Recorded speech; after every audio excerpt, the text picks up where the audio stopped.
Okay, this is my Bolex Rex 5, and I'll be showing it off.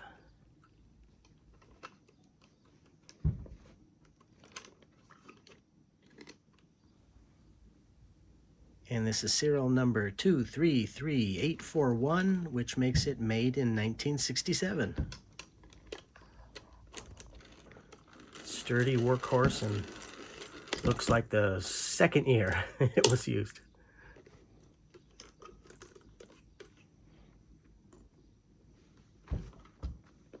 I had rewound it. It's a spring wound camera, of course.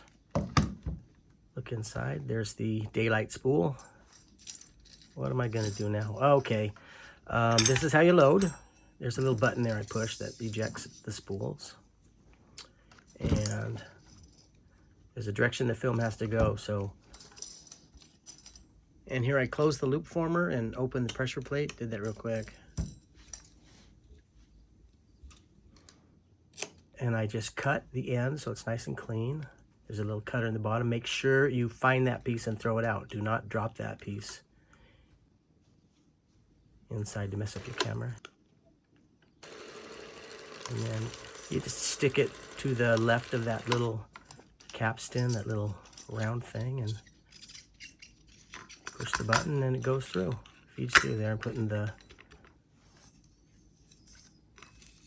reel in the film, and now you use a second daylight spool, and everything goes clockwise, so make sure that those spools are going clockwise. And here I open the loop formers and close the pressure plate, and just for fun I open the pressure plate again, and you can't shut it and you can't latch it with the pressure plate open. Oh, I messed up. That's why I can't. Don't force it. That's why I couldn't close it. The pressure plate was there. There. So clip the film.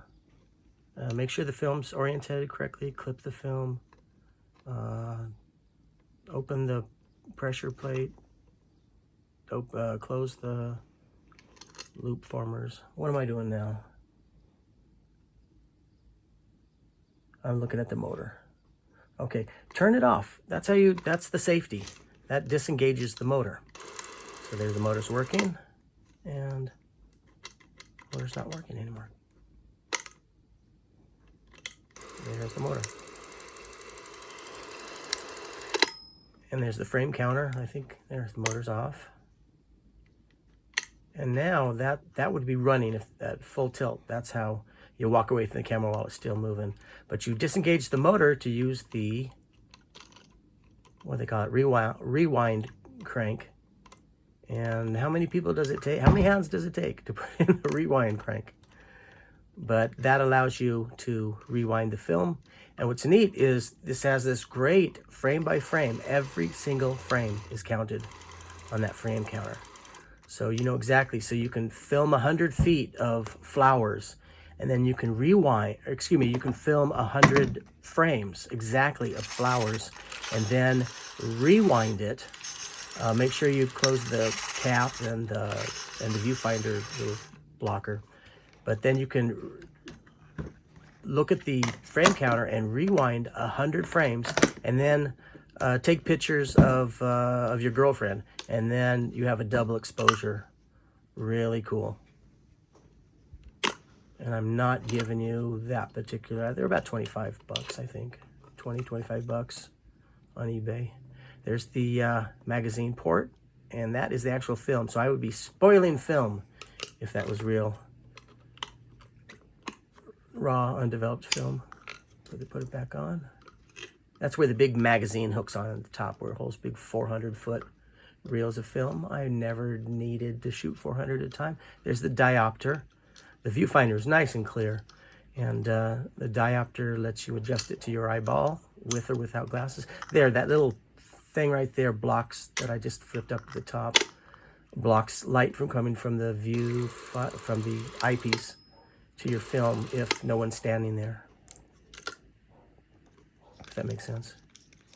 Okay, take off that little cover off the main lens. That's a three lens turret. So though that will turn for any of the 3 lenses primes that you want to put in there. Instead for this,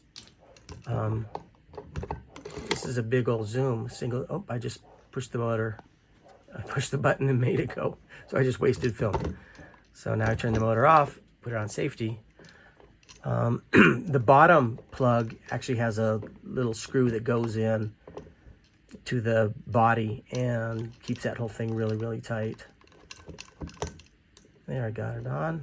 And the bottom ring, a little spin on that zoom. Really nice matching zoom Vario Switar from Switzerland. It's nice. It's really fun using that. You can get good close-up shots and then good wide-angle shots, good distance. Yeah, I guess that's it. That's a camera. Beauty shot.